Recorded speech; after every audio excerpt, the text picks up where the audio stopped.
কদিন ধরেই যা ঠান্ডা পড়েছে একদম নিতে পারছে না। স্নান করতে গেলে পুরো মাথার চুল একদম ভিজে যাচ্ছে। এই জন্য কিন্তু এই বারান্দার ব্যালকনিতে হালকা রোদ্দুর আসলে আমি এখানেই দাঁড়াই। কিন্তু কি করবো, আজ 3 দিন ধরে কোনো রোদ্দুরের দেখা নেই। আজকে একটু রোদ্দুর পড়েছিল, ভিডিওটা ছিল কালকে। তো কালকে ছিল আমার শাশুড়ির মৃত্যুদিন। দেখতে দেখতে 18টা বছর হয়ে গেল।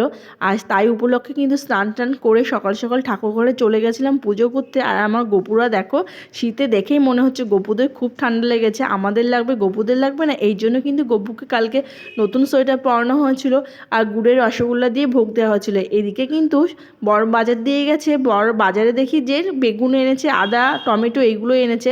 তো আমি ফোন করে বললাম এইগুলো কী উপলক্ষে, বলে আজকে একটু খিচুড়ি বানাতে হবে।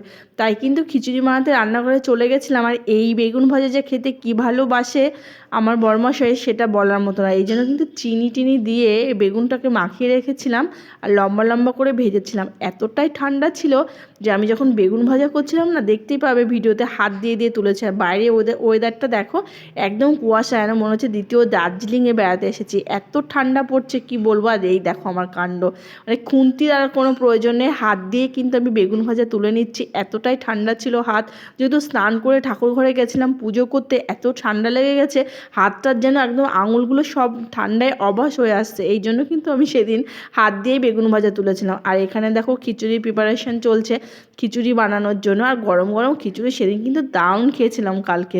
যাই হোক তাই হোক, কিন্তু আমার বর কিন্তু খিচুড়ি খেতে খুব ভালোবাসে। এই জন্য কিন্তু তার সাথে বানিয়েছিলাম বাঁধাকপির ঘন্ট, খিচুড়ি, আর ছিল সকালে একটু লাবড়া তরকারিটা রুটি দিয়ে খাওয়া হয়েছিল, বেঁচে গেছিলো। এই জন্য কিন্তু এইগুলো বানিয়েছিলাম। আমাদের সাথে একটা কথা আমি শেয়ার করি, আমি যখন 8 মাসে প্রেগনেন্ট ছিলাম তখন কিন্তু আমার শাশুড়ি মা আমাদেরকে ছেড়ে চলে গেছিলো। তার আর ভাগ্যে হয়নি আমার ছেলেকে দেখার। এই জন্য কিন্তু আমার মনে একটা দুঃখ রয়ে গেছে। জানি না, সবই ঈশ্বরের উপরে মানে হাত আর কি বলবো। আর ছেলে লাস্টে বায়না করলো বেগুনি খাবে বলে খিচুড়ির সাথে। এই জন্য কিন্তু 4 পিস 4 জনের জন্য বেগুনি ভেজে নিয়েছিলাম।